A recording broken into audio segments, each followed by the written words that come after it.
The crew of the Martin Mariner PBM, known as George 1, prepared for their mission on December 30th, 1946. The seas had calmed, giving them a short window for takeoff. They moved quickly, feeling the pressure. By 1 a.m., they were in the air.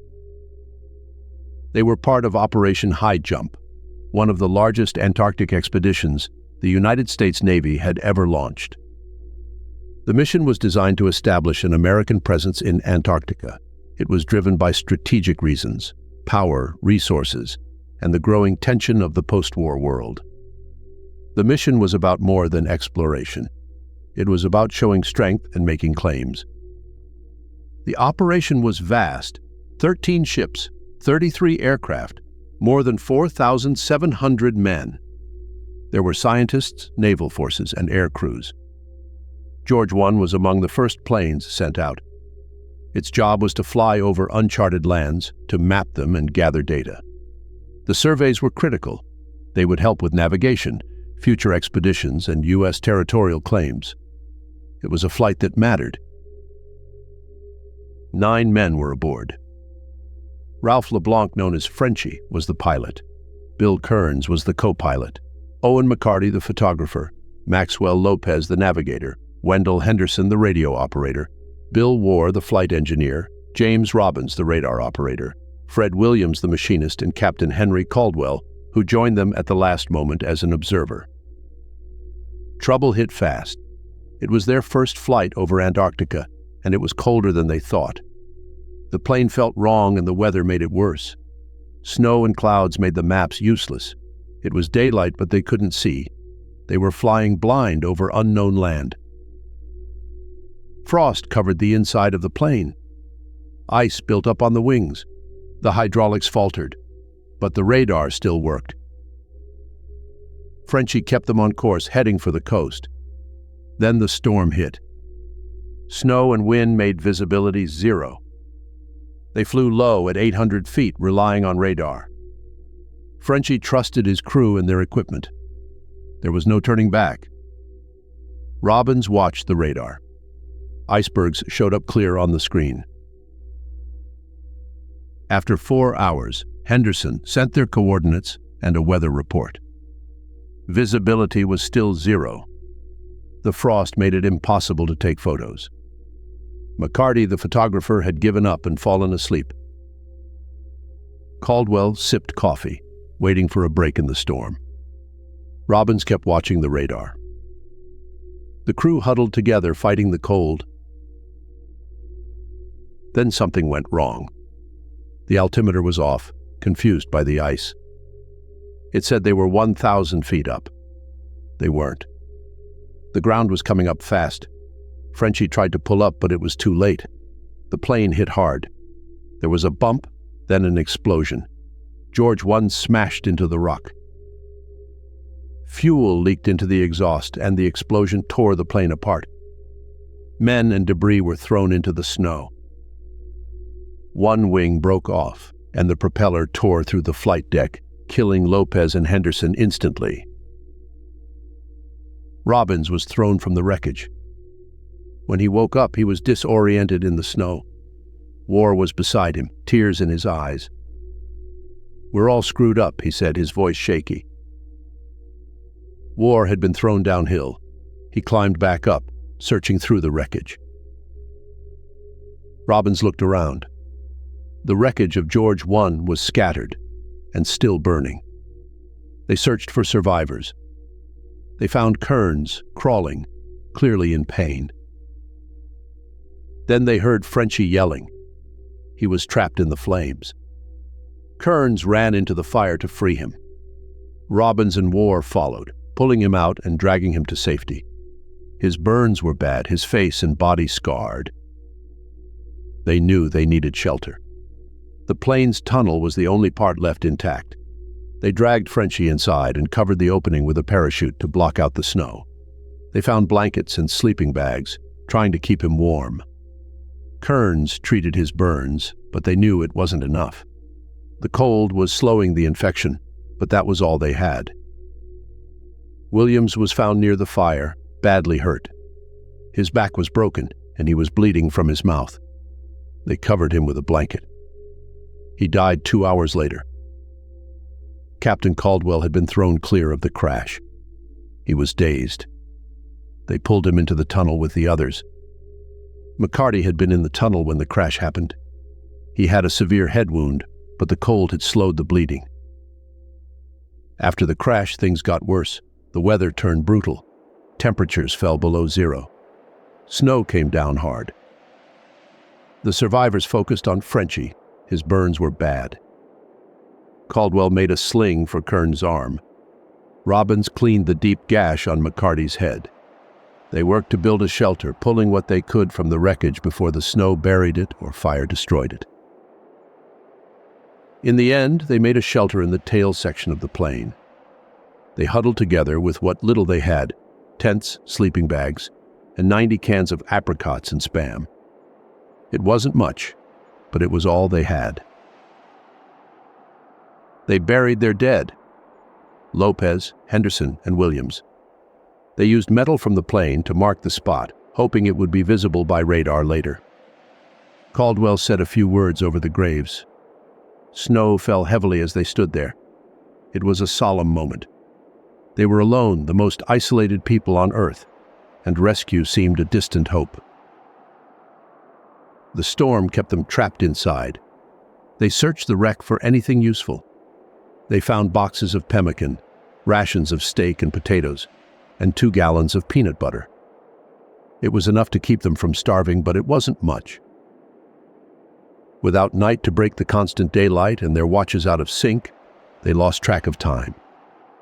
But they kept going, finding strength in each other. Frenchie was slipping in and out of consciousness. He couldn't eat solid food. His lips were too burned. Robbins made a buttermilk mixture with canned milk, butter, and sugar. Kearns fed him carefully, making sure not to cause more bleeding. They had no painkillers. Snow was all they had to numb his burns, but even that could be dangerous. Frenchie didn't complain much. He wasn't in pain, likely because of nerve damage. But the rest of the crew knew he didn't have long. His burns were too bad, and frostbite was setting in. The days dragged on. They fought to stay alive.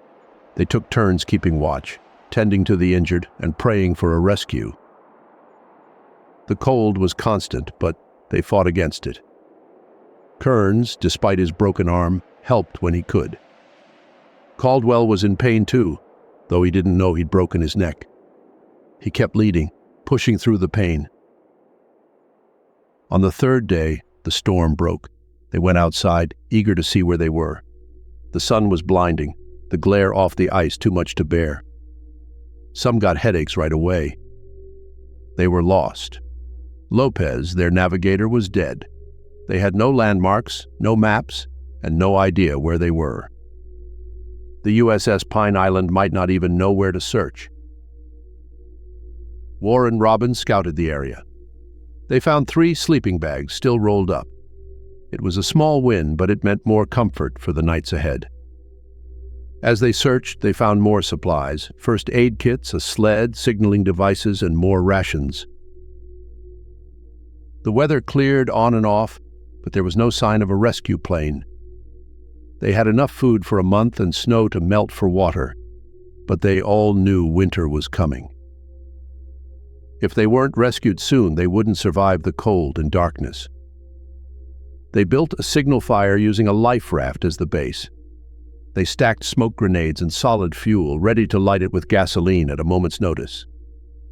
Robbins and Warr worked tirelessly on the radio, but they never got a signal. The radio's range was only 15 to 20 miles, and the Pine Island was far away. They had flown for 5 hours before the crash. It was possible no one even knew where to look for them. Their faith in rescue began to fade. They knew even if a plane saw them, the PBM aircraft couldn't land on the snow, and helicopters were too far away. The Antarctic landscape seemed determined to keep them trapped. With each passing day, their chances grew slimmer. After 10 days in the cold, they considered something desperate, hiking toward what they thought was the coast, dragging their life raft with them. It was a wild idea born from frustration. Caldwell stopped it. He believed rescue planes were looking for them and knew his job was to keep the group focused, to stop them from making rash decisions. He told them to stay put and make the best of things until help came. To keep morale up, Caldwell assigned tasks. He had them clear the wreckage of snow, making it easier to spot from the air. When they found yellow paint, he told Robbins to paint the names of the dead on the wing, large enough to be seen from above. Finally, after 12 long days, they heard a plane. They scrambled out of the wreckage, straining to see it. The sound was fading, and the plane was nearly out of sight. Robbins grabbed a bucket, filled it with gas, and threw it on the signal fire. The match wouldn't catch. Panic set in. The plane was disappearing. Then finally the fire took, and the life raft exploded into black smoke.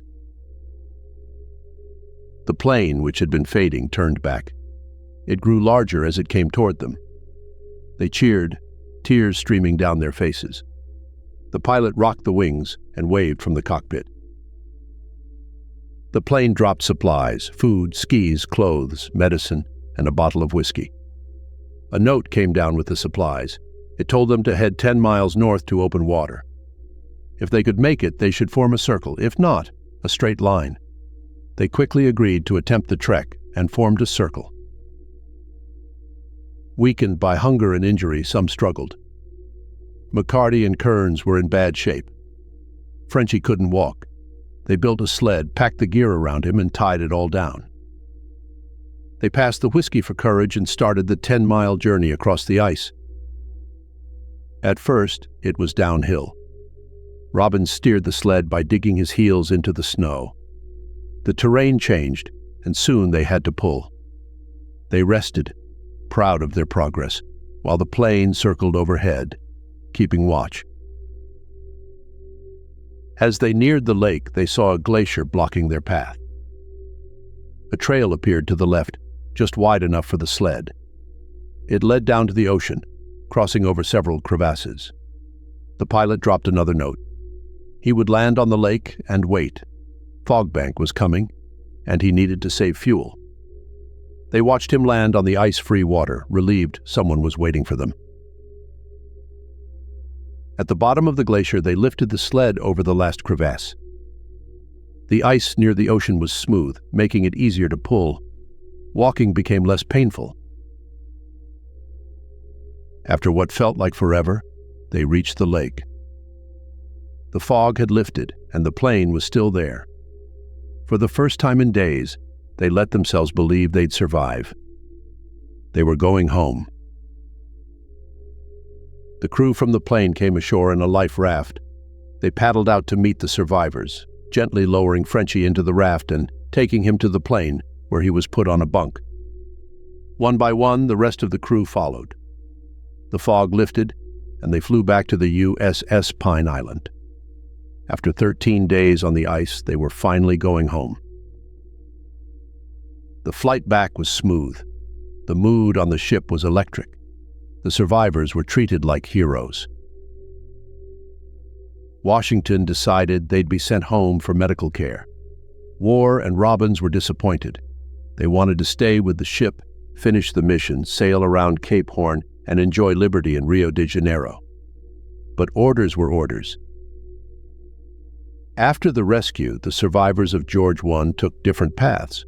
Some, like James Robbins and Henry Caldwell, continued their military careers. Others, however, chose to leave military life. Frenchie, severely injured, was medically retired after spending a year in the hospital. He returned to his hometown in Louisiana, where he built a family and a new life outside the service. Owen McCarty, Bill Kearns, and Bill Warr also moved on from their military duties, each quietly resuming civilian life after the harrowing experience in Antarctica. The remains of Maxwell Lopez, Wendell Henderson, and Fred Williams, along with the wreckage of George I, stayed entombed in the glacier on Thurston Island. The site was known, but recovering the bodies was risky. By the 2000s, there was talk of a recovery mission. The wreck was buried under 150 feet of ice. Coastal erosion had moved the site closer to the shore. When the plane crashed, it was 10 miles inland. Now it was only 3, slowly sliding toward the ocean where it would soon fall into the sea. Thank you so much for watching. We really appreciate your time and hope you enjoyed the video. If you liked what you saw, be sure to check out the other great content on our channel. Your support means the world to us, and we can't wait to bring you more. Thank you again, and see you in the next video.